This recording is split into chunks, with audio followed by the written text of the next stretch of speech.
Bonjour tout le monde. Bienvenue à notre webinaire qui va se faire plutôt sous forme de table ronde aujourd'hui, où je suis accompagné d'une belle brochette d'experts qui sont très actifs dans l'environnement franco-canadien et qui vont pouvoir nous donner un maximum de détails sur ce webinaire, sur comment préparer sa recherche d'emploi pour le Canada.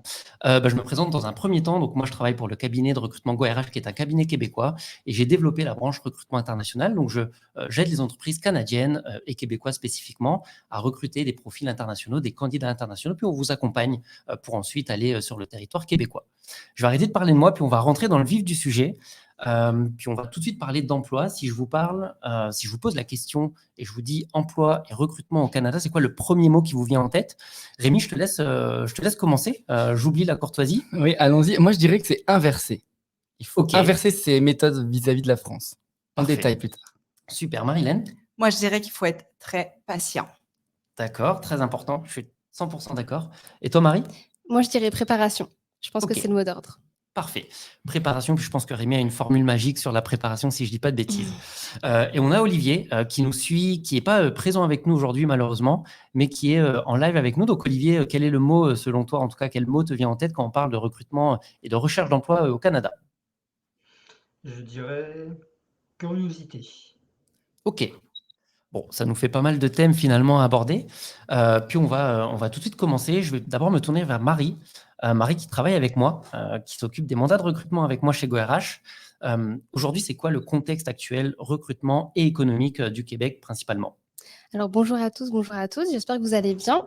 Donc moi pour ma part je suis française et je travaille depuis quelques années donc sur des problématiques en recrutement. Donc j'accompagne des entreprises sur des problématiques tout simplement qu'elles rencontrent. Et puis j'ai rejoint Nicolas donc il y a quelques temps et j'accompagne là aujourd'hui actuellement des entreprises plus particulièrement québécoises sur des problématiques de recrutement à l'international. Donc, j'ai pris quelques notes justement pour vous présenter là le contexte canadien. Donc, le Canada, c'est un pays qui est assez jeune et donc, il a un contexte démographique qui est assez différent de celui de la France puisqu'on va compter à peu près 4 personnes au kilomètre carré au Canada contre 118 pour la France. Le Canada, c'est le pays quand même le second pays le plus grand au monde, donc juste derrière la Russie, et il est classé comme 10e puissance mondiale. Donc c'est un pays qui a une forte croissance économique, puisqu'on va observer là depuis quelques temps un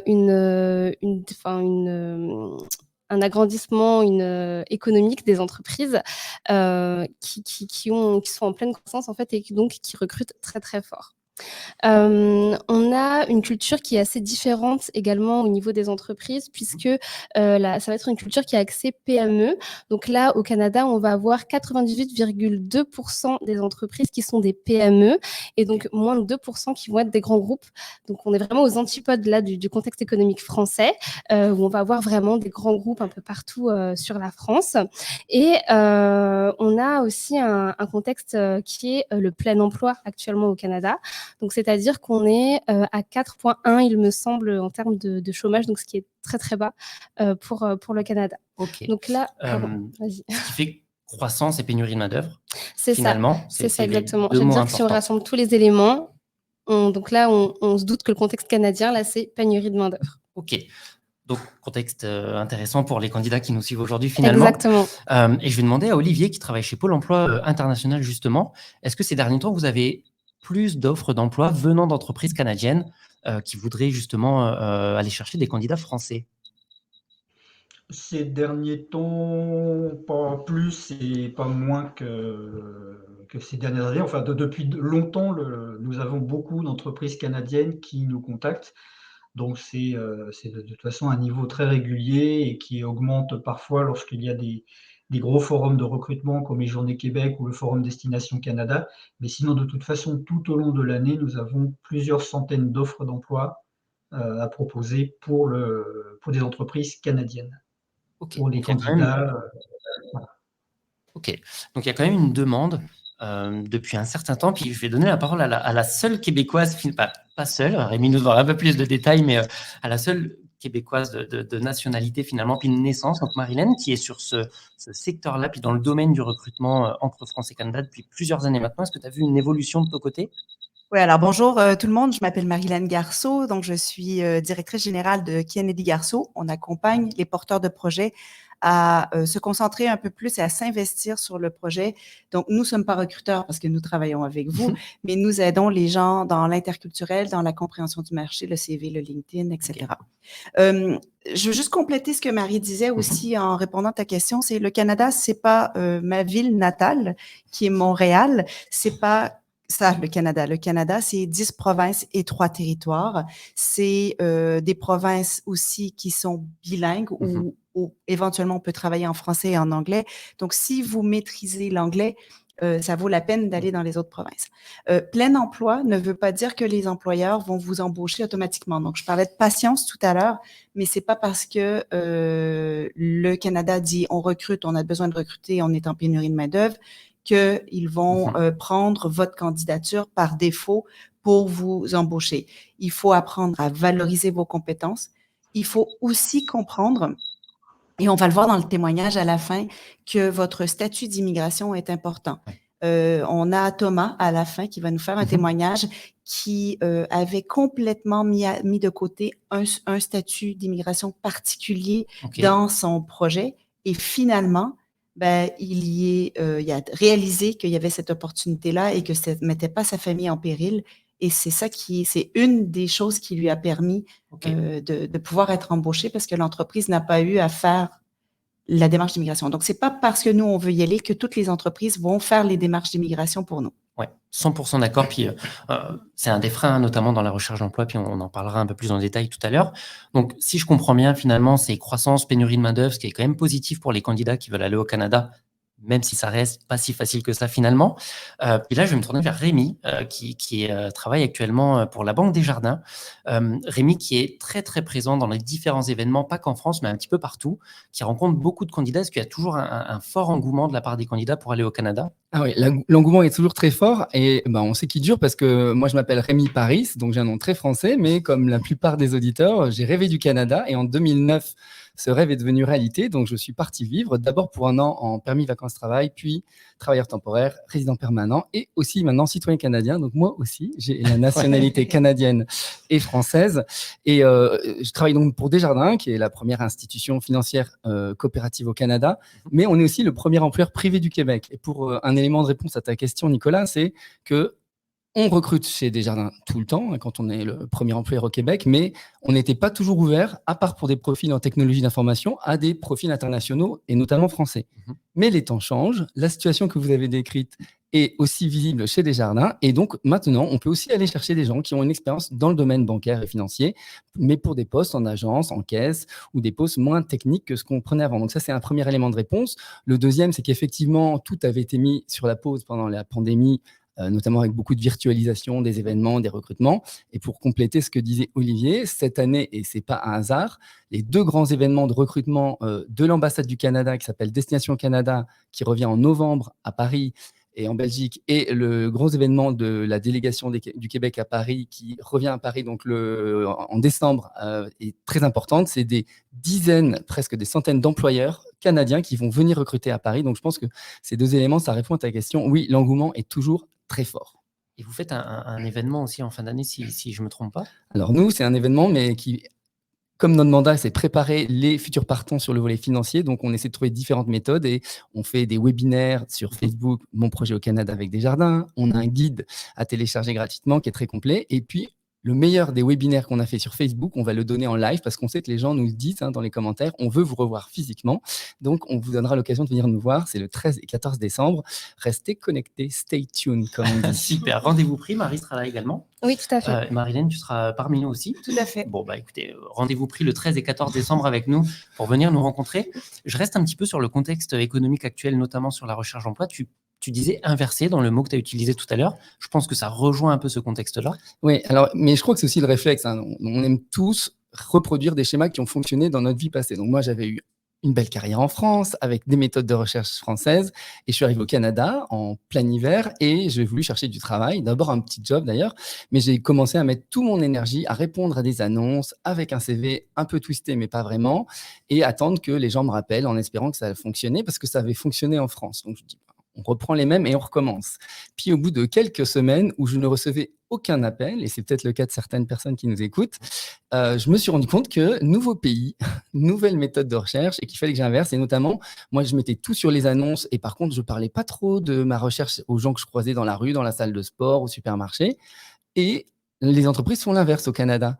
Elles vont d'abord demander à leurs employés: est-ce que vous connaissez quelqu'un qui vous ressemble, qui a envie de venir travailler chez nous? Après, ils vont peut-être aller voir une agence de recrutement spécialisée ou un chasseur de tête. Après, ils vont commencer à poster des annonces. Et c'est vraiment donc, moi, je mettais toute mon énergie dans le levier qui est le moins utilisé par les entreprises de recrutement. Donc, on était vraiment inversé sur l'énergie que je mettais. Et quand j'ai commencé à remettre l'énergie au bon endroit, les appels ont commencé à arriver. Donc, c'est pour ça que je vous dis, il faut vraiment vous réinventer. On va détailler un peu les outils qu'il faut maîtriser pour chercher au Canada, je crois. La transition est parfaite, finalement.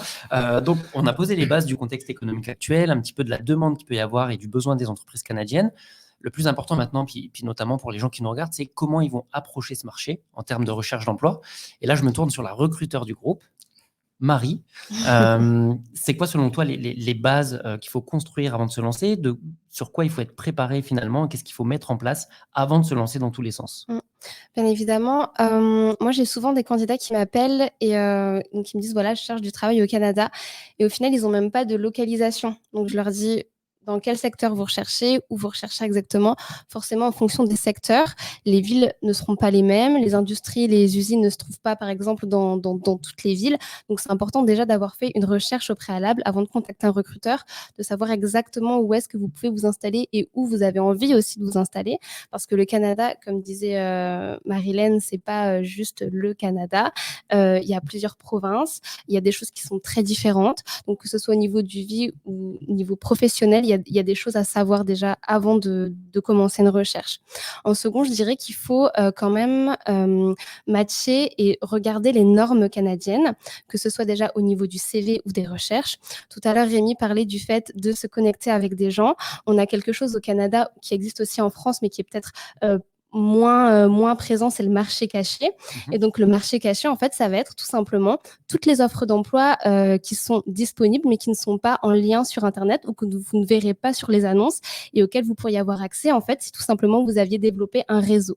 Donc, si vous n'êtes pas présent au Canada, vous pouvez développer ce réseau, par exemple, sur LinkedIn, qui est une plateforme, en fait, qui marche très, très fort au Canada et sur lesquelles on peut, en fait, se connecter avec des gens qui sont dans le même secteur d'activité que nous. Alors, forcément, pas aller demander tout de suite « Bonjour, je cherche du travail, est-ce que vous avez quelque chose pour moi ?» Mais dire « Bonjour, j'aimerais aller au Canada, est-ce que éventuellement tu aurais des astuces à me donner sur la recherche d'emploi? Qu'est-ce que tu fais exactement toi dans ton métier?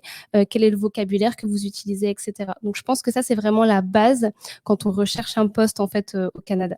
Ok, parfait. Ce que j'ai retenu de ce que tu as dit, c'est préparation dans un premier temps. Oui. Je crois que Rémi a une formule magique, les 3 P, si je ne me trompe pas, concernant la préparation. C'est vrai, on aime bien dans les entreprises les acronymes, et moi je donne la règle des 3 P. On s'attend à des concepts merveilleux, mais la règle, c'est préparer, préparer et préparer.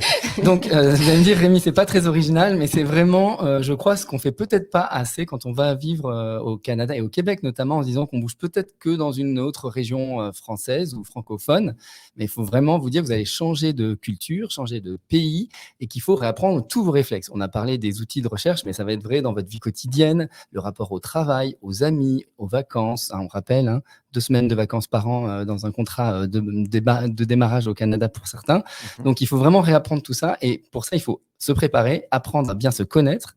Et ça se verra, on va en parler peut-être sur le CV. Et apprendre à bien connaître aussi le marché ou le secteur ou la province vers laquelle on veut aller se diriger. Ok. Marilène, préparer, je pense que tu es une spécialiste sur la préparation d'un projet au Canada. Donc là, je te laisse 100% la main là-dessus. Nous aussi, on a une règle des 3 P, notamment sur le CV. C'est précis, pragmatique et positif. Parfait. Donc, préparer, c'est aussi faire un voyage exploratoire. Préparer, c'est aller au-delà. Et moi, je parle souvent du cheval avec ses œillères. Quand on cherche un emploi, comme Marie a dit, il ne faut pas aller puis tout de suite dire « Bonjour, je cherche un emploi ». Mais enlever ses œillères et là, aller plutôt vers ce que vous avez dit déjà, le réseautage. Donc, parler avec des gens qui font notre métier, des choses comme ça. Et un des astuces sur aussi, oui, prendre contact avec les gens, peut-être une autre règle, utiliser 3 « vous » avant de 1 « je ». Alors, je suis intéressée par, non, c'est bravo pour votre parcours, votre quotidien m'intéresse, ou auriez-vous donc trois vous avant un je. Souvent, vous regarderez quand vous écrivez vos mots sur LinkedIn, on utilise souvent le je. Et le dernière astuce en préparation que j'aurais pour l'instant, c'est oublier les CV avec une liste de descriptions de tâches et transformer ces descriptions de tâches-là en ce que moi j'appelle une réalisation. Donc, je reviens sur le pragmatisme de tout à l'heure, c'est d'être capable de démontrer de façon pragmatique que vous avez travaillé sur un sujet qui a une volumétrie éventuellement, qui permet aux personnes de vous comprendre au-delà de « Ah oui, sur la description de tâche, il y a telle tâche qu'il faut être fait, je sais faire ». À compétence égale, ils vont choisir quelqu'un sur le territoire, sur une description de tâche.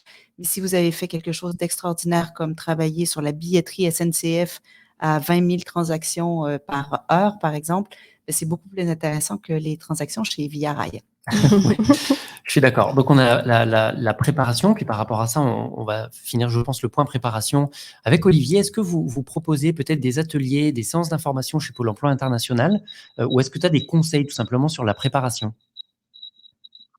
Alors oui, Pôle emploi donc, propose tout un éventail de services aux candidats qui ont un projet de mobilité à l'international, donc en particulier pour le Canada, avec des webconférences, puisque tout se fait maintenant sous format dématérialisé, donc des webconférences sur le CV en anglais, par exemple, sur les techniques de recherche d'emploi au Canada, sur le marché du travail au Canada, donc en faisant le tour des 10 provinces et 3 territoires, donc ce qui nous permet de balayer l'ensemble du marché de ce grand pays. Et puis, pour les demandeurs d'emploi donc qui ont ce projet de mobilité, nous proposons un accompagnement, un suivi dans les démarches, dans la recherche, donc sous forme d'entretien en visio, téléphone, mail, pour justement voilà, préparer le mieux possible ces candidats à leur départ. Et tout à l'heure, je parlais des offres d'emploi. Donc en fait, sur Pôle emploi, le site pôle emploi.fr, il y a à peu près 3000 offres d'emploi hors de France, donc dans le monde entier. Et sur ces 3000 offres, il y a plus de 400 qui sont uniquement pour le Canada. Donc voilà, régulièrement, nous avons donc, entre 400 et 500 offres rien que pour le Canada. Ok, ouais, effectivement, c'est énorme. Puis vous avez un beau programme de préparation, donc merci Olivier de l'avoir partagé. Donc, point plus important, préparation. Notamment, le conseil était très bon, Marilène, justement, sur les 3 vous et le jeu.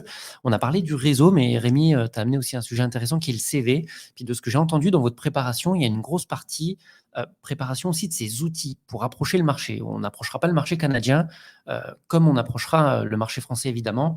Puis évidemment, quand on va postuler en France, on présente un CV au format français.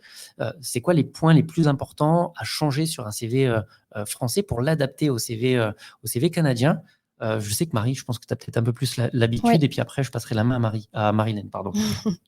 C'est un conseil que je donne tout de suite aux candidats, parce que je reçois vraiment des vingtaines de CV par jour qui sont au format français et qui en fait ne seront jamais lus par les entreprises canadiennes, pour plusieurs raisons. Déjà, il faut réaliser quand même que le CV, c'est votre vitrine.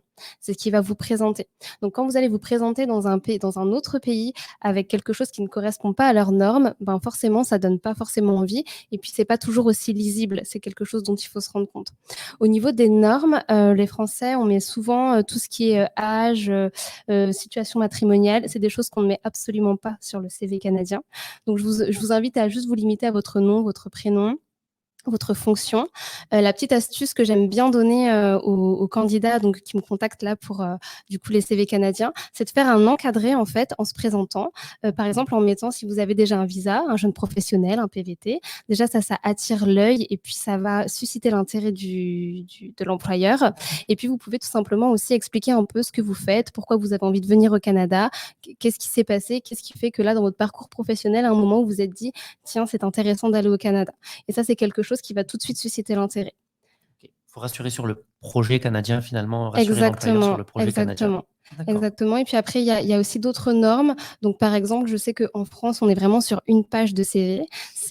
c'est vraiment dérangeant quand on est sur 2 pages là, mais au Canada, c'est pas le cas parce qu'on est, comme disait tout à l'heure Marilyn, et c'était vraiment super intéressant de dire qu'on n'est pas sur une liste de tâches ou au final qui ne reflète rien, parce c'est des tâches, ça va rester très basique.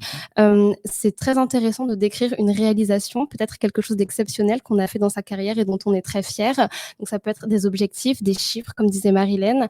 Là sur du coup la billetterie, ça peut être vraiment intéressant. Et puis ça peut aussi donner envie à l'employeur de vous contacter, de se dire tiens, peut-être parle-moi un peu plus de ce que tu as fait et comment tu as fait, si tu as eu des problématiques sur ce sujet-là, qu'est-ce que tu as fait justement pour les surmonter. Et c'est là que ça devient intéressant et c'est là que le CV en fait va sortir du lot et sortir des milliers de CV qu'on peut recevoir par jour en fait sur des offres d'emploi canadiennes.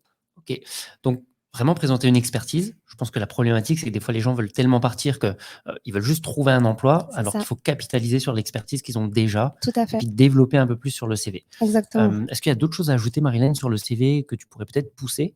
Moi, j'aime beaucoup cette idée de vitrine, hein. Pour moi, quand on accompagne les personnes qui veulent aller au-delà de juste envoyer des CV, on les aide à apprendre à se vendre sans avoir l'impression de se vanter. Alors, c'est vrai que quand on met justement des chiffres, en France, des fois, on peut penser que ça fait grosse tête, mais non, au contraire, au Canada, on aime ça parce que c'est pragmatique. Cette vitrine, justement, ce pavé dont tu parlais là au tout début, moi, j'aime le décrire comme étant le 4e de couverture d'un livre. C'est-à-dire que, étant donné qu'on aura écrit des choses pragmatiques tout au long de nos expériences, ben, le pavé, c'est celui qui permettra de lire et de dire est-ce que je veux aller plus loin dans le CV. Donc, 4e de couverture, si je l'aime, je vais ouvrir le livre. Le dernier point que je pourrais peut-être apporter sur ce sujet-là, c'est le vocabulaire. C'est hyper facile d'utiliser le vocabulaire qu'on connaît, qu'on maîtrise. Il y a des plateformes, Guichet Emploi notamment, qui décrit les différentes fonctions. Donc, il y a le Code national de profession que vous allez trouver. Vous allez pouvoir voir que ceux qui sont dans la vente ne sont pas des commerciaux, comme on peut dire ici, mais soit un responsable de vente, un directeur de vente, des choses comme ça. Et dans le vocabulaire, j'irais même plus loin, mettre les équivalences canadiennes sur son Master 2, son Master 3 ou son DESS ou des choses comme ça, qui sont des terminologies qui ne sont pas nécessairement connues et comprises pour les Canadiens pure souche, mais également, lorsque vous mettez des montants, mettez des dollars canadiens. Monsieur le financier, vous savez qu'un même montant va être plus gros, même si la même valeur, mais en dollars canadiens. Donc, prenez la peine de comprendre le vocabulaire, d'aller voir d'autres offres, d'aller voir les plateformes comme Guichet Emploi et Emploi Québec pour connaître le vocabulaire. Et lorsqu'on rentre en contact avec des gens, ça peut être aussi l'opportunité de les écouter sur leur vocabulaire et de voir comment on peut le réutiliser dans sa démarche. Oui, complètement. Ça, c'est sûr et certain qu'il y a un gros point, c'est d'être compris sur son CV. Vous n'aurez pas l'occasion d'appeler les entreprises ou d'avoir une entrevue si votre CV ne passe pas la première barrière de sélection. Et si forcément votre CV présente des diplômes français ou un vocabulaire français qui ne parle pas du tout à un recruteur québécois, forcément, ça va vous fermer certaines portes. Donc, très important d'avoir un outil bien adapté. Ça ne vous empêchera pas d'avoir des opportunités une fois sur place, de commencer par l'emploi que vous avez cherché, que vous cherchez, puis qu'on vous a proposé. Mais il y a aussi beaucoup d'évolution. Ça, c'est une différence aussi pas mal culturelle. Il y a une possibilité d'évoluer assez rapidement. Puis là, Rémi, tu as, je pense, une expérience personnelle qui correspond assez bien. Oui, parce que j'ai réfléchi à la première question que tu nous as posée. Et peut-être qu'un des mots qu'on pourrait mettre pour la recherche d'emploi au Canada, c'est l'humilité, dans le sens où il faut savoir partir d'en bas. Okay. On est en Amérique du Nord et il faut faire ses preuves. Donc, moi, je prends mon cas, j'étais directeur chez Renault, dans une filiale à l'étranger, dans le comité de direction. J'avais une école de commerce à mon CV, donc j'étais très fier de moi et j'attendais à ce que toutes les portes s'ouvrent pour moi au Canada. Je suis arrivé donc en plein hiver pour retrouver quelqu'un qui m'était cher et j'étais donc très amoureux, mais très ambitieux et peut-être encore un peu arrogant. Et j'ai vite compris que des postes de mon niveau, dans mon secteur de l'automobile qui était en pleine crise en 2009, ça serait un peu compliqué. Et je me suis dit, mais il m'a fallu un bon mois et demi pour comprendre qu'il fallait que je reparte tout en bas. Donc je suis parti avec un CV canadien quand même, faire le tour des centre d'achat, comme on dit au Québec, pour aller chercher un petit travail dans une boutique dans lequel je croyais que je ferais un mois. Et donc, j'ai fait différentes boutiques. J'ai fini dans un équivalent de Darty et j'ai commencé à 10 $ de l'heure. Pendant 4 mois, j'étais vendeur de base. Donc, il faut être prêt à faire ses preuves. Mais très vite, dans la boutique, on m'a dit: «Ah, on va ouvrir un nouveau magasin, on voit que tu as peut-être du potentiel de gestionnaire», on ne dit pas manager, «ça t'intéresserait?» Donc là, j'ai commencé à faire ça. En même temps, j'avais fait du réseautage. Alors, j'étais sur place, donc j'ai été inscrit à des chambres de commerce LGBT du Québec. J'avais recontacté tous les anciens de mon école de commerce qui c'est un réseau qu'on ne pense pas toujours utiliser, mais qui est très fort et tout ça a fait tourner mon CV et donc au bout de 4 mois, je suis devenu directeur d'une agence d'assurance de 10 personnes. Là aussi, exemple, je n'avais jamais fait une seule vente d'assurance. J'avais 12 ans en automobile, mais on m'a dit: «Tu sais gérer une équipe de vendeurs et d'agents de service à la clientèle. Tiens, on te donne les clés d'une agence de 10 personnes, va passer ton examen à l'AMF et voilà tes objectifs commerciaux à atteindre.» Donc voilà, on passe de vendeur à 10 dollars à directeur d'agence de 10 personnes pour finir, au bout de 3 ans et demi, peut-être effectivement, chez Desjardins, dans un poste marketing, conseiller principal, donc avec un rôle stratégique. Mais il a fallu que je passe par ces étapes pour faire mes preuves au sein de chaque entreprise et au sein du marché canadien. Et ce que je n'ai jamais arrêté de faire aussi, il faut bien le savoir, c'est de réseauter. C'est pas parce qu'on est en poste au Canada, quand vous y serez, et on vous le souhaite, d'oublier que le réseautage, c'est pas juste une fois et quand on a un boulot, on arrête. Il faut continuer à réseauter en interne dans des grands groupes, mais aussi à réseauter sur le marché parce que déjà, c'est intéressant, on rencontre des gens passionnants qui ne vous ressemblent pas du tout et puis ça va vous aider si un jour il y a un accident de parcours pour rebondir et que quelqu'un pense à vous même avant que même vous pensiez à bouger. Donc voilà, humilité pour conclure. T'es le pro de la transition, tu me prends mon boulot finalement parce que j'allais switcher sur le réseau. Mais juste pour revenir sur le CV, adapter son CV, on a une bonne base de CV. Humilité, important sur le CV. Vendez pas tout et n'importe quoi sur votre CV. Vendez votre expertise et ce que vous savez faire. Ça vous empêchera pas d'évoluer une fois au Canada finalement. Donc une fois que le CV est prêt, on va commencer à travailler le réseau. C'est très peu utilisé en France. De plus en plus, on a beaucoup de mal avec le réseau. Moi, le premier, quand j'étais au Canada, j'avais du mal à aller à des événements réseau, ou en tout cas à demander des conseils ou des services. Mais c'est très utilisé, puis c'est très, très utile au Canada. Tu le disais, Marie, le marché caché, ça doit être 75% à peu près des possibilités de retour à l'emploi. Marilène, tu as une très belle analogie sur le réseau, donc je te laisse nous en parler. L'analogie. Attends, sur le caillou qui... Ah oui, tout à fait. Alors, c'est parfait, je vais utiliser cette analogie. Merci de me rafraîchir la mémoire. L'autre chose que je voulais dire, c'est quand on parle de réseau, oubliez le mot réseautage. Parce que c'est ça qui fait peur. Créer des liens, parler à des gens sur des sujets qui vous intéressent, qui sont en commun, des intérêts. Puis c'est pas obligé d'être votre boulot, le sujet en intérêt.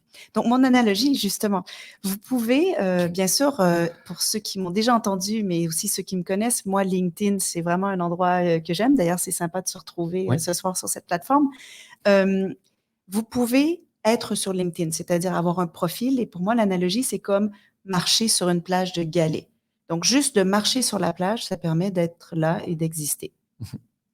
Ensuite, ce que vous pouvez faire, c'est prendre un caillou et puis essayer de faire des ricochets sur l'eau. Mais la première fois, surtout quand ça fait longtemps qu'on n'a pas fait de ricochet, le caillou, il fait ploc. Mais ce caillou qui fait ploc, il fait des ondes. Donc, déjà, en prenant contact avec Marie, en lui disant: Marie, tu as un beau réseau de contacts au Canada et je remarque ton expertise de recruteur. J'en suis à blablabla. Mais je vais parler avec Marie. Et Marie, elle a des ondes autour d'elle qui sont son premier niveau, deuxième niveau, troisième niveau de contact. Donc, encore une fois, je suis d'accord avec Rémi. On pense réseau. Il ne faut pas que les actions réseau, ça soit pour un résultat immédiat. Ça peut être pour un résultat plutôt long terme, mais ça va servir justement si on le maintient sur long terme. Mais c'est aussi que la personne qu'on contacte, ce n'est pas nécessairement celle-là qui va nous apporter ce qu'on veut. Donc, Marie, elle a un premier réseau, deuxième réseau, troisième. Vous continuez à marcher, vous prenez un autre galet, et là, un peu plus de chance, vous le lancez, toc, toc, toc, 3 ricochets. Ah, c'est trop sympa, vous en prenez un autre, toc, toc, toc, un autre ricochet. Et là, vous remarquez, c'est des sujets différents où vous avez lancé les cailloux. Et puis, les ondes de tout à l'heure, à un moment, elles se touchent. Donc, sur un même sujet, vous allez vous apercevoir que le Canada, c'est quand même un peu petit en termes de population. Donc, vous allez retrouver des contacts, des fois en arrivant par différentes avenues. Et puis, même chose, un sujet, un autre sujet, les ondes vont se rapprocher. Est-ce que j'ai bien expliqué mon analogie? Oui, c'est parfait. Puis les gens sont sur LinkedIn, donc déjà c'est un premier pas parce que ça veut dire qu'ils ont un compte LinkedIn, donc déjà félicitations à vous. LinkedIn est très utilisé. Je l'utilisais pas moi spécialement avant d'être au Canada. Puis j'ai trouvé un emploi grâce à LinkedIn et au réseau. J'ai envoyé un message LinkedIn à une personne qui était dans le recrutement. Elle m'a invité à prendre un café juste pour discuter du secteur du recrutement finalement au Québec, puis me donner des conseils. Il s'est avéré que c'était la directrice d'agence du premier cabinet chez qui j'ai travaillé. Et puis on a pris un café, puis c'était vraiment très informel. On a juste discuté du recrutement, comment ça se passait, ma vision du recrutement. Puis elle m'a renvoyé un message le lendemain en me disant, écoute, j'ai beaucoup aimé notre échange. On n'a pas de poste ouvert, mais si ça t'intéresse, on serait prêt à te faire une proposition. Donc, comme quoi le réseau fonctionne vraiment bien. Vous êtes sur LinkedIn, n'hésitez pas à mettre à jour votre profil LinkedIn. Plus il est à jour, plus vous allez être contacté, puis plus vous allez ressortir des recherches des recruteurs. Plus les gens plus vous allez être visible finalement, puis c'est ça qui est important sur LinkedIn, c'est d'être visible. Et on ne pourrait pas croire que tu n'étais pas connecté sur LinkedIn avant, parce que ceux qui te suivent ou qui sont connectés avec toi aujourd'hui pensent que tu es un expert et que tu es là depuis 100 ans, quoi. Je suis devenu un boulimique de LinkedIn, je pense. Mais c'est pour ça qu'il y a autant de monde finalement aujourd'hui sur notre LinkedIn, donc tant mieux. Je passe le mot, n'hésitez pas à me suivre. Je partage beaucoup d'informations sur le Canada, sur la recherche d'emploi au Canada, sur le secteur, en tout cas comment se passe le recrutement au Canada. Donc n'hésitez pas à nous suivre, même avec Marie-Hélène, Rémi un petit peu moins, mais beaucoup sur les événements finalement avec Desjardins. Oui, absolument. C'est bien pour suivre des personnes et puis des entités. Et c'est vrai que je voulais rajouter sur LinkedIn aussi, on croit parfois, je ne sais pas d'où sont les gens qui nous suivent ce soir, mais que c'est que pour les cols blancs, les gens qui sont dans les bureaux. Or, LinkedIn, au Canada, c'est vraiment un outil de réseautage pour tous les métiers. Donc, on peut être chauffeur poids lourd, on peut être infirmier, on peut avoir un métier qui est très loin de l'univers de la bureautique et autres, ou des bureaux et donc des cols blancs. N'hésitez pas, c'est quand même là qu'on va aussi aller regarder quand on vous recrute dans ces secteurs-là. Donc, c'est pour tous. Et donc, moi, vous pouvez me suivre parce qu'effectivement, je réseaute, mais j'ai une collègue qui s'appelle Anna Najloum qui est très active. Donc, je vous invite aussi à la rajouter dans vos contacts parce qu'elle est très dynamique là-dessus et elle met en avant tout ce que Desjardins fait et tout ce que on peut trouver comme info utile pour se préparer à aller travailler au Canada. Il y a une représentation, excuse-moi, il y a quelque chose qu'on est en train de dire là. On parlait tout à l'heure d'avoir son profil et puis d'avoir des contacts, mais il ne faut pas s'arrêter là. C'est-à-dire, tu viens de parler d'Anan qui partage du contenu. Je sais que des fois, ça vous fait sortir de votre zone de confort, mais encore une fois, c'est un engin de recherche avec des mots-clés. Donc, vous devez utiliser des mots-clés. Et puis, si vous n'interagissez pas, vous ne serez pas vu. Et puis, en plus, lorsque vous interagissez, selon les réactions que vous avez, votre flux d'actualité va vous amener de l'information proactive que vous n'auriez peut-être pas vue autrement. Donc, il y a vraiment plusieurs étapes. Il faut y aller lentement, mais surtout, sûrement, sur LinkedIn. Oui, complètement. Utilisez pas LinkedIn comme un outil de recherche d'emploi, mais comme un outil d'information sur l'emploi, ce qui est complètement différent. Vous allez pouvoir avoir une information sur une entreprise qui ouvre une nouvelle structure. Donc, vous pouvez être en avant sur les futurs besoins en recrutement. Ça peut être au contraire un nouveau poste qui s'est ouvert, évidemment. Ça peut être une personne qui a une nouvelle opportunité, ce qui pourrait vous laisser une place, vous, pour derrière postuler à la place que cette personne laisse de libre. Il y a énormément d'infos sur des entreprises qui sont en croissance. Typiquement, moi, j'ai vu une information sur Airbus, qui est évidemment au Québec, et qui expliquait que 30% des candidats, en tout cas de leurs salariés, étaient des salariés qui venaient de l'étranger. Donc, c'est une information que j'ai trouvée, puis logiquement, j'ai été contacté Airbus en disant, nous, on fait du recrutement international, 30%, c'est énorme, on peut vous aider à faire même plus finalement. Donc, c'est des infos que vous allez chercher, puis sur lesquelles vous allez capitaliser finalement. Marie voulait dire quelque chose. Pardon, vas-y, Marie. Non, j'allais juste dire que c'est un peu dommage parce qu'en fait, les Français n'ont pas forcément de grande visibilité sur LinkedIn. Et moi, par exemple, il n'y a pas longtemps, je cherchais des mécaniciens poids lourds et au final, j'avais plein de profils francophones qui ressortaient, mais pas forcément en France. Donc, des gens qui ont créé un réseau et qui, du coup, sont très présents et qui sont très visibles. Mais en termes de vraiment profil français, au final, j'en avais pas tant que ça. Et parce que, comme disait si bien Rémi, c'est que je pense qu'en France, on a un peu cette culture où on pense que LinkedIn, c'est fait pour les cols blancs, alors que pas du tout. On recherche aussi des mécaniciens poids lourds, des chauffeurs poids lourds, des gens qui sont dans la chaudronnerie et qui ont aussi une visibilité en fait sur ce réseau et qui sont amenés à avoir des postes de cette façon-là. Complètement. Pour finir sur le réseau, Olivier, est-ce que vous, chez Pôle emploi, enfin en tout cas avec Pôle emploi international, vous préconisez, je ne sais pas, un fonctionnement en particulier? Est-ce que vous proposez peut-être des ateliers aussi là-dessus? Puis est-ce que tu as des conseils en fait, tout simplement? J'ai pas tout entendu, mais alors, effectivement, on préconise l'utilisation de LinkedIn, puisque c'est le réseau bien utilisé en Amérique du Nord, au Canada et aux États-Unis. Et comme disait Marie, pour tout profil, pas simplement les cadres ou les jeunes diplômés, ou tout le monde peut être utilisateur de LinkedIn. Il y a également tous les réseaux qu'on peut avoir, que ce soit sur d'autres réseaux comme Facebook, les Français qui vivent au Canada, les associations de francophones qui peuvent aider les Français qui veulent s'installer en dehors du Québec. Les réseaux, les informations qu'on peut avoir sur le site du ministère des Affaires étrangères, diplomatie.gouv. Donc il y a tout un ensemble de possibilités de s'informer qui peuvent permettre justement d'avoir des informations sur le marché du travail, sur, comme tu disais, Nicolas, sur des recrutements d'entreprises avant même qu'ils soient exprimés par le biais d'offres d'emploi. Donc oui, l'utilisation des réseaux sociaux, quels qu'ils soient, des réseaux d'une façon générale, quels qu'ils soient, c'est vraiment indispensable pour la recherche d'emploi vers le Canada en particulier. Effectivement. Cool. On s'est tous concentrés sur LinkedIn, puis finalement, Olivier, on a bien fait de te passer la main, parce qu'effectivement, il y a les groupes Facebook qui sont importants, il y a parfois des associations également. Puis nous, à titre personnel et professionnel, on partage des fois des annonces sur Facebook, justement, Ouais. sur des groupes Facebook. Donc oui, n'hésitez pas complètement à vous mettre sur ces groupes-là, puis à aller chercher de l'information. Et j'ajouterais justement, vas-y Olivier. Pôle emploi a une page mobilité internationale sur Facebook, justement, sur laquelle tous les jours il y a une actualité, alors sur le Canada ou sur les autres destinations, puisque Pôle emploi intervient dans le monde entier, majoritairement en Europe, mais dans le monde entier. Donc tous les jours, vous pouvez trouver sur la page Pôle emploi mobilité internationale une information, que ce soit sur un recrutement, sur un forum, sur un événement particulier. C'est mis à jour tous les jours. Alors, je trouve ça intéressant qu'on parle justement de sortir là de LinkedIn, mais aussi côté association, ou peut-être ordre professionnel. Ouais. J'inviterais les gens à, optimiser les contacts avec ces réseaux, France-Canada, tout ça, mais aussi, je parlais de guichet emploi tout à l'heure, quand on regarde son code national de profession, il va être indiqué s'il y a des ordres professionnels ou des associations reliées à son métier.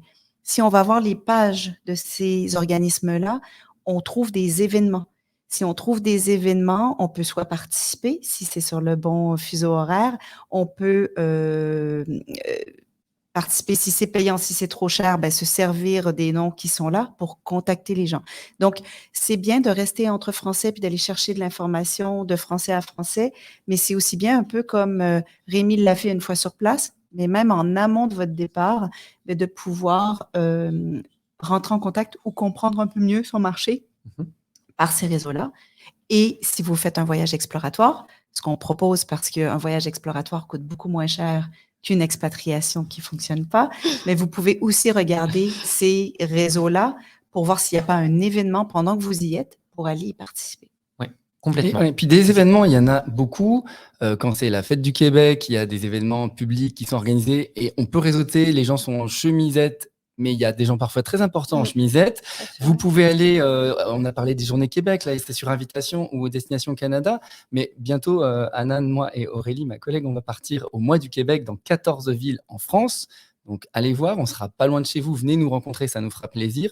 Et puis, comme a dit Marilène, il y a les Canadiennes à Paris, il y a les Canadiennes en France qui ont aussi des événements. Et même si c'est des choses qui vous paraissent un peu éloignées de la recherche d'emploi pure, ça peut être un moment convivial, mais qui va vous faire déboucher sur un contact qui sera peut-être celui qui vous permettra d'avoir la bonne offre ou le bon contact pour réussir votre projet professionnel. Tout ce qui est culturel aussi, pour venir à la rencontre des autres. Oui, le but, c'est de rencontrer des gens, puis à travers ces personnes-là et ces échanges, vous aurez de l'information qui vous permettra de retrouver un emploi ou de trouver un emploi plutôt pour le Canada. Et même les Canadiens en France aussi. Oui, c'est ça. Effectivement, donc il y a vraiment beaucoup de sites en tout cas, ou de plateformes sur lesquelles on peut aller chercher de l'information sur le recrutement, en tout cas réseauter, c'est pas juste contacter des gens sur LinkedIn. Donc on a plusieurs choses. On a une belle préparation, on a un CV qui est important, qui est mis au format finalement canadien, le réseau qui est un des principaux outils de recherche d'emploi pour trouver un emploi finalement au Québec. Et puis là, je vais rebondir sur le mot patience dont Marilène parlait, parce que vous pouvez évidemment postuler sur des sites directement, des job boards.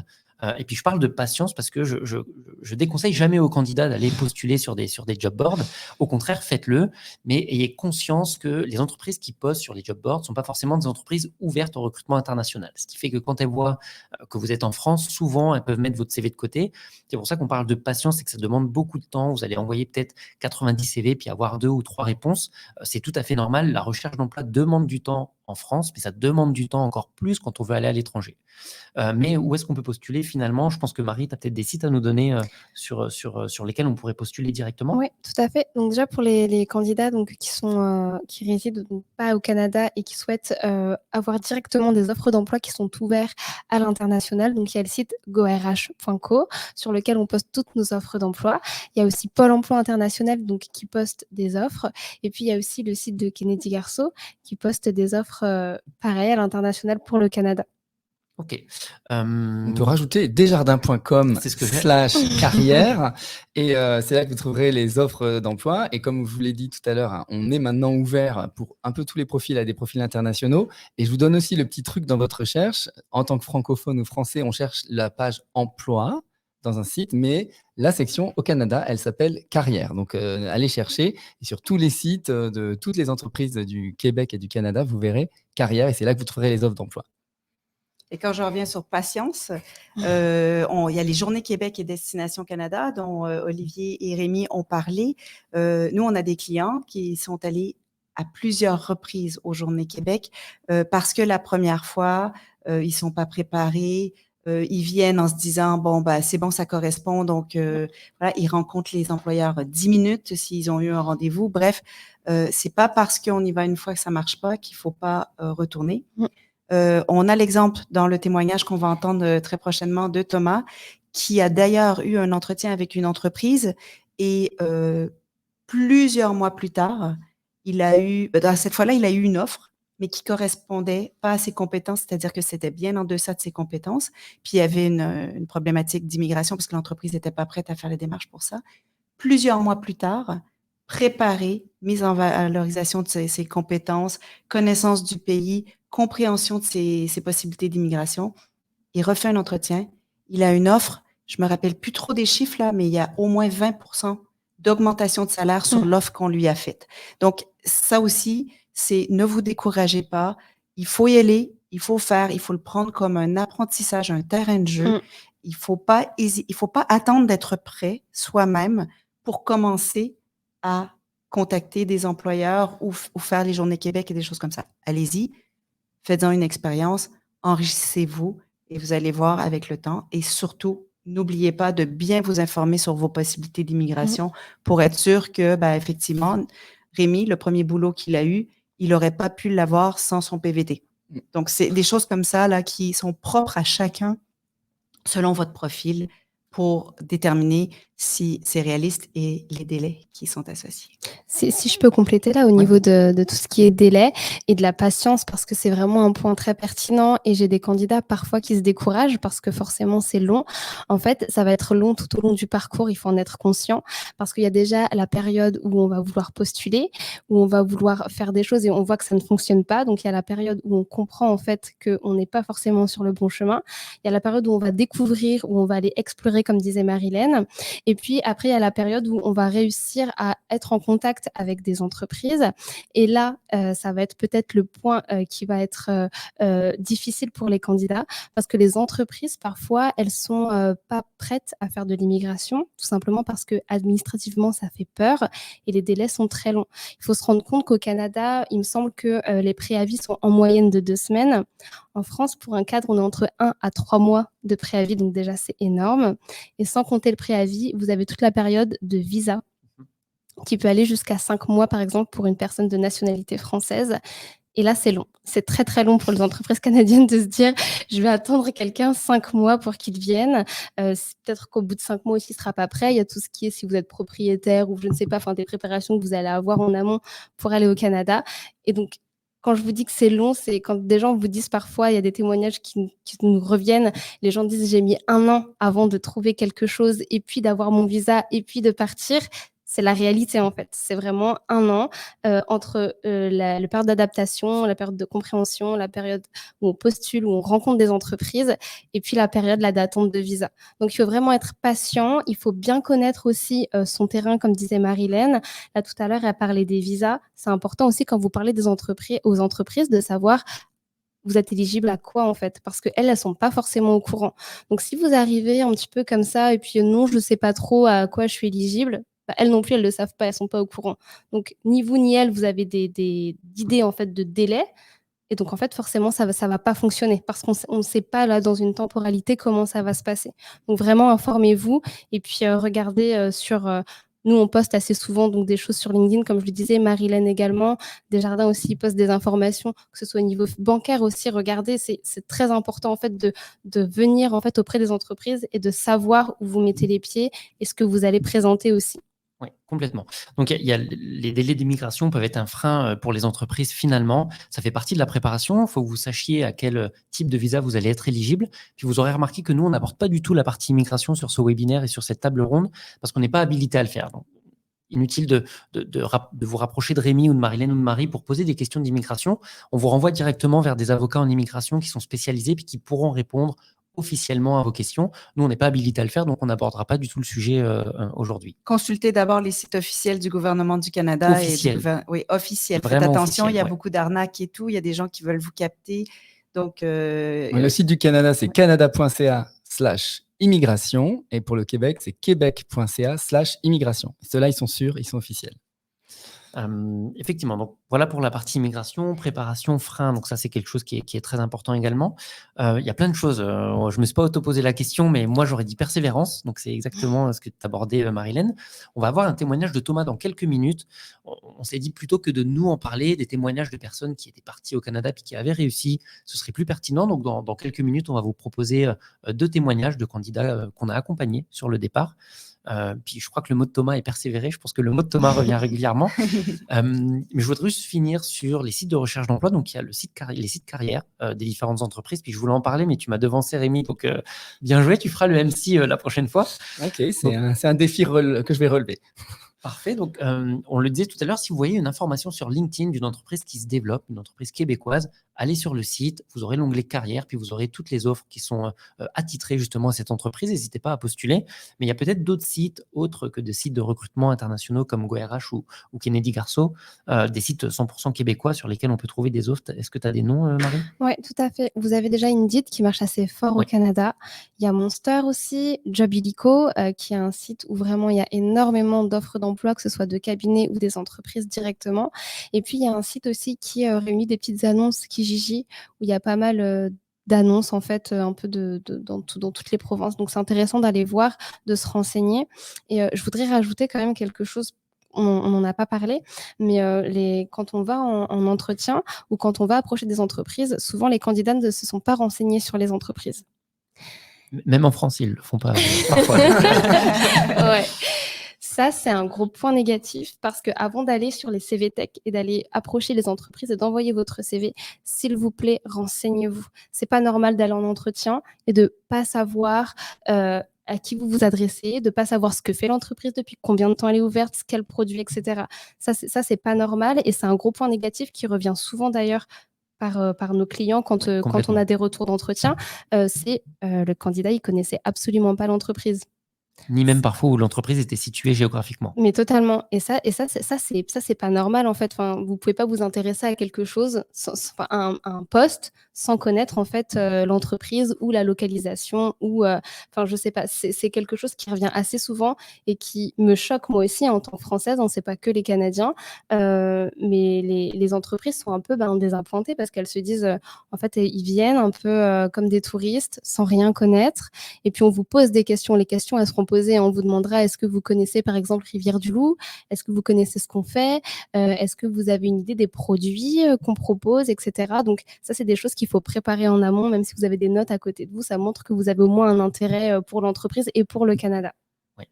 Donc on en revient à la préparation finalement, au Exactement, fameux mon mot 3P à chaque fois. préféré. Donc juste pour récapituler un petit peu, on a la préparation qui est très importante avant de vous lancer dans tous les sens, puis c'est là où vous allez vous épuiser, c'est en vous lançant dans tous les sens, puis finalement vous allez vous décourager. Donc la préparation vous aide à être plus efficace et donc à garder finalement votre motivation en fin de compte. On a l'adaptation des outils, avec le CV surtout. On a beaucoup l'utilisation du réseau, donc n'hésitez pas à utiliser le réseau puis à le développer. Et puis on parlait des différents sites sur lesquels vous pouvez également postuler. Je renvoie vers Pôle emploi international qui ont des très belles offres. Nous, on met aussi nos offres sur Pôle emploi international, donc n'hésitez pas évidemment à jeter un coup d'œil.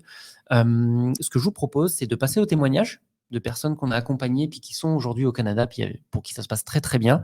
Marilyn, il y a Thomas qui va intervenir en premier. Il parle de toi. En bien, j'espère. Cool, ben, j'espère. Évidemment. Je pense que tout le monde parle en bien de toi, Marilyn, de toute façon, ben, à c'est chaque fois. gentil, Donc, c'est gentil. je connais beaucoup de monde. Enfin, j'ai rencontré beaucoup de monde que tu connais à chaque fois.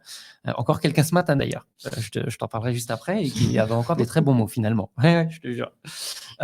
Parfait. Donc, Thomas, est-ce que tu veux nous remettre en contexte par rapport à son témoignage, à sa situation? Et puis ensuite, on enverra le témoignage. Je pense que Thomas, c'est un bon exemple qui nous réunit tous. Thomas, t'as contacté toi en premier. Tu as eu une conversation avec lui. Vous n'aviez pas de poste disponible. Il n'était pas tout à fait percutant dans son message et tout. Il a suivi plusieurs de nos webinaires, à chaque fois avec des nouvelles informations et tout. Et quand Thomas nous a contactés, il m'a expliqué effectivement qu'il envoyait des CV, qu'il y avait eu une offre, mais qu'il était trop qualifié pour le poste et tout. Il a parlé de son projet et avec lui, on a travaillé. Donc, ces réalisations qui sont pour moi pas seulement ce que tu utilises pour ton CV, mais c'est ce que tu utilises pour établir ton réseau, pour faire des prises de contact, pour faire des entretiens.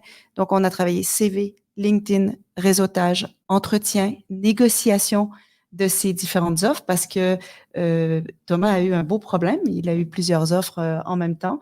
Donc ça, moi, j'aime bien ça quand les clients m'arrivent comme ça. Et Thomas a été effectivement très patient. Au-delà de s'informer sur son statut d'immigration sur les sites officiels, il a aussi fait une consultation avec un avocat d'immigration lorsqu'il était bien avancé dans son projet parce que bon, c'était crédible. C'est toujours mieux de le faire au démarrage. Et puis, il a eu cette offre. Il a aussi décidé d'aller dans le bassin de PVT. Oui. Sa femme a été tirée au sort avant lui. Elle n'était pas sur un métier qualifié, mais ça, c'était une première bonne nouvelle. Et ensuite, je ne sais plus s'il est parti avec un jeune professionnel ou avec un PVT, mais je pense qu'il a eu un PVT lui aussi. Oui, il me semble. Et donc voilà, donc il pensait que le PVT, c'était pas approprié pour sa situation familiale. Il est allé. Donc, ce fut très agréable d'accompagner Thomas. Et Thomas utilise maintenant aussi LinkedIn Beaucoup, au profit de l'entreprise pour laquelle il travaille au Canada. Donc, je trouve que c'est un beau témoignage. Ouais. Donc, on va vous présenter deux témoignages. On a Thomas dans un premier temps et on a Johan. Ça va durer juste 3-4 minutes. Donc, restez avec nous parce qu'on se fera un petit point encore par la suite. Puis, on va bientôt vous laisser tranquille, vous inquiétez pas. Mais je vous laisse aller avec ces témoignages qui vont pas mal vous donner d'informations sur justement l'importance de la préparation. Bonjour à tous, merci Nicolas pour l'invitation. Donc je me présente Thomas, je vais avoir 34 ans et je vais vous parler de mon projet d'immigration au Canada. J'ai croisé la route de Nicolas. Nicolas m'a tout de suite orienté vers le cabinet Kennedy Garceau. Pour tout vous dire, on a commencé par étudier mon profil pour tout reconstruire à la manière canadienne. Alors c'est du travail, il faut honnêtement prendre 30 minutes à 1 heure par jour pour ce projet-là. En tout cas, moi, c'est ce que je vous conseille. Il faut vraiment passer du temps à réseauter, essayer de construire aussi un réseau en parallèle de toutes ces démarches-là pour se faire connaître, pour connaître le métier dans lequel vous allez exercer, pour connaître les compagnies et le fonctionnement ici au Canada. Donc c'est une vraie étude de projet en parallèle d'une remise en question totale de votre expérience, de votre CV et autres. Donc à force de réseau et autres, j'ai décroché une première entrevue en juin 2021 avec une compagnie directement ici au Canada. Il a fallu persévérer, j'ai creusé jusqu'en décembre 2021. Et en décembre 2021, bon, je m'apprêtais à stopper mes recherches au Canada. Puis j'ai eu quelques touches, je dirais, au Canada. Donc, j'ai repris contact en février 2022. Cette même compagnie m'a contacté. Tout correspondait. C'était une évolution pour moi. Un départ sous 3 mois. Donc, c'était vraiment, vraiment le fun, comme ils disent ici. Donc, ben, écoutez, j'ai signé et même après la signature, bon, ben, forcément, on se pose des questions quand on a toute une vie. Mon épouse a un CDI, moi j'avais un CDI. Nous avions acheté une maison il y a quelques années ensemble. Donc, ben, c'est toutes ces choses-là qu'on remet en question. On est arrivé ici en juin, le 23 juin 2022. 3 mois ici, c'est l'éclate au niveau professionnel. En tout cas, pour ma part, je me régale. Et au niveau personnel, c'est très très enrichissant. En tout cas, si j'ai un conseil à vous donner, c'est de persévérer, ne jamais lâcher. Ça pourra prendre 6 mois, un an et demi, 2 ans, 2 ans et demi, 3 ans. Ce n'est pas du temps perdu. Donc, ne lâchez rien, continuez, adressez-vous aux bonnes personnes. N'hésitez pas non plus à prendre des contacts avec des gens qui sont déjà au Canada. Parce que ces gens-là ont fait comme moi le pas et le grand saut vers, entre guillemets, l'inconnu. Donc il ne faut pas avoir peur de les contacter et de se renseigner. Ne lâchez rien, continuez, persévérez. Et puis moi, je vous souhaite bon courage et bonne chance dans vos démarches. Même si je l'ai dit précédemment dans un post LinkedIn, ce n'est pas de la chance, c'est du travail. Donc donnez-vous les moyens et persévérez encore une fois. Vous aurez une opportunité d'emploi au Canada. Ça, c'est certain. Bye bye, merci et bonne continuation à tous. On peut enchaîner ouais, avec Johan. Je m'appelle Johan, j'ai 36 ans. De mon côté, moi j'ai fait une demande de PVT en 2019, donc juste avant la pandémie. Notre départ était prévu en avril 2020. Mars 2020, comme tout le monde le sait, on a eu ce qu'il y a eu, donc du coup on n'a pas pu partir. Les règles pour arriver au Canada ont changé entre-temps, on devait trouver un emploi. Après plusieurs démarches, c'était très compliqué de trouver. Grâce au site pvtis.net qui ont mis en place un partenariat avec GoRH, on nous proposait justement de déposer notre CV et puis après d'être contacté par quelqu'un si jamais notre profil correspondait à des recherches d'emploi qui étaient faites au Canada. Puis j'ai été contacté par Nicolas, donc j'ai déposé mon CV le lundi, j'ai été contacté le mercredi par Nicolas. Après avoir échangé avec lui donc sur ce que je savais vraiment faire et puis par rapport aux offres d'emploi que lui avait de son côté. Juste après ça, j'ai été mis en contact avec l'employeur. J'ai été contacté, donc j'ai fait un entretien avec l'employeur directement, je crois le soir même de ma mise en relation. Et puis ça l'a fait, donc j'ai été embauché directement pour une arrivée le plus rapidement possible. Donc, je suis parti quelques jours après, mes valises étaient déjà prêtes depuis plus de 6 mois, donc j'avais plus qu'à partir. Donc maintenant, depuis pratiquement 2 ans maintenant, on est installé à Québec. Tout se passe super bien, on est super content de comment ça se passe. Je suis toujours dans le même emploi depuis quasiment 2 ans. En plus, grâce à mon employeur, j'ai réussi à obtenir une résidence permanente tout récemment, donc j'ai eu ça cet été. Donc avant même la fin de mon PVT qui se termine normalement au mois de décembre. Donc super content, vraiment. Rien à ajouter, vraiment, c'est vraiment une expérience super. On n'est pas déçu de ce qu'on a trouvé ici, on n'est pas déçu des gens, on est vraiment ravis de tout ce qu'on a pu trouver. Nous, on a fait notre vie ici. Maintenant, on sait qu'on ne rentrera pas en France. Et puis voilà, donc merci vraiment encore une fois d'avoir participé à ça. Et puis merci à Nicolas surtout d'avoir permis notre rêve de se réaliser en tout cas. Cool, c'est 2 beaux témoignages. Je voulais 2 personnes différentes. Quelqu'un qui est parti en famille pour Thomas, et puis Johan qui lui avait un PVT avec une problématique particulière, mais qui partait entre guillemets juste avec son conjoint. Pour information, je ne leur ai pas donné de directive sur le témoignage au cas où. Vraiment, quand Thomas a parlé de persévérer, je ne lui avais pas dit il faut absolument que tu dises que c'est difficile, etc. Je leur ai juste envoyé un message en disant tu peux me faire un petit témoignage vidéo, on fait un webinaire, puis tu fais quelques minutes sur ton expérience de préparation pour le départ au Canada, puis aujourd'hui ce que tu vis sur place. Donc voilà, ça vous a plu? J'ai adoré. Moi, c'est la raison pour laquelle je fais ce métier. Ouais. C'est parce que j'aime les gens. Et il n'y a rien de plus gratifiant que de voir des gens qu'on a accompagnés de près, de loin, réussir leur projet. Et moi, je crois que c'est ce qu'on partage tous comme valeur. C'est pour ça qu'on est autour de cette table, autour de toi, Nicolas. Mais non, j'aime beaucoup. Et puis, effectivement, je crois qu'il faut écouter, plutôt que nous qui parlons un peu de la théorie, des exemples pratiques, c'est toujours très utile.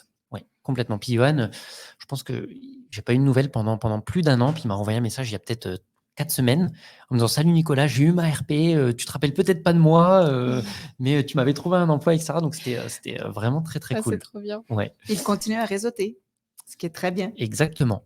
Oui, parce qu'il m'a renvoyé un message. C'est Donc ça. ça fait partie du réseau, en tout cas du développement de réseau. Parfait, je pense qu'on a un petit peu fait le tour. Je vous ai posé une première question sur le mot qui vous venait en tête sur recherche d'emploi au Canada. Pour clôturer, c'est quoi le mot que vous donneriez aux candidats qui cherchent à aller au Canada? On va éviter les persévérer ou quoi que ce soit. Est-ce que vous avez un petit mot vraiment attitré, enfin en tout cas spécialement pour les candidats qui nous regardent? On va changer, puis je vais commencer par Marie cette fois. Non, mais du coup, je pense que pour reprendre tout ça, je dirais plutôt contacter les bonnes personnes. Comme on peut voir là au travers des témoignages, c'est des personnes qui ont eu des difficultés à rentrer en contact avec les entreprises ou même à prendre des informations sur le Canada. Et donc, juste en contactant les bonnes personnes, elles ont fait un bond en avant. Ça leur a permis vraiment de gagner du temps et de gagner surtout en autonomie et puis en confiance en eux. Et ces gens-là, aujourd'hui, sont au Canada, en fait. Donc, je dirais vraiment contacter les bonnes personnes. Et les bonnes personnes, c'est nous. C'est nous, tout à fait, Finalement. c'est nous. Et j'en C'est nous. profite pour demander à Rémi de nous partager la première diapositive. Donc ça, c'est les postes, quand je dis nous, c'est GoRH, c'est les postes sur lesquels on recrute actuellement. Donc jetez un coup d'œil pendant que je passe la balle à Marilène. Donc toi, ton dernier conseil en tout cas ton dernier mot pour les personnes qui cherchent un emploi au Canada. Alors moi, mon dernier mot, ça serait curiosité. Lorsqu'on est dans le projet, on va avoir tendance, lorsqu'on contacte avec les gens, de parler, essayer de se vendre, essayer de le plus... mais soyez à l'écoute, soyez curieux de mieux comprendre le pays. Comme ça vous permet de vous ouvrir à des possibilités que vous n'auriez pas pensées. Donc, respirez lorsque vous parlez à quelqu'un pour écouter, pour être curieux. Après tout, c'est un projet de vie. Oui, puis c'est bien de le rappeler. Je crois que c'était le premier mot d'Olivier en plus au tout début. Donc Olivier, logiquement, je te passe la main. Ouais. Donc effectivement, c'était le premier mot que c'est le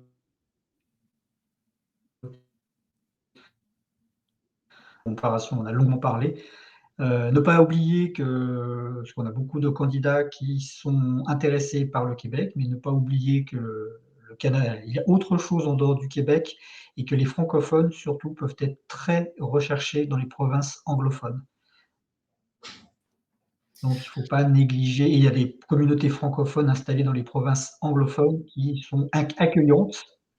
Donc, ne pas les négliger parce que ça permet aussi peut-être de découvrir d'autres aspects du Canada que simplement la ville de Montréal ou la ville de Québec. Effectivement, très bien amené Olivier. On peut changer de slide, s'il te plaît Rémi. On parlait des bonnes personnes. Toutes les personnes que vous voyez là qui ont participé au webinaire sont les bonnes personnes. Pendant que je passe la main à Rémi, je voulais jeter un coup d'œil si jamais vous voulez nous contacter les uns les autres. Vous avez toutes nos coordonnées sur la slide présentée. Je te laisse la main Rémi. Oui, mais moi je dirais le mot confiance. Il faut vous faire confiance parce que je vais pas, on l'a dit tout au long de la discussion, c'est quand même plus compliqué que de juste changer de ville en France ou dans votre pays d'origine. Donc faites-vous confiance, croyez en vous.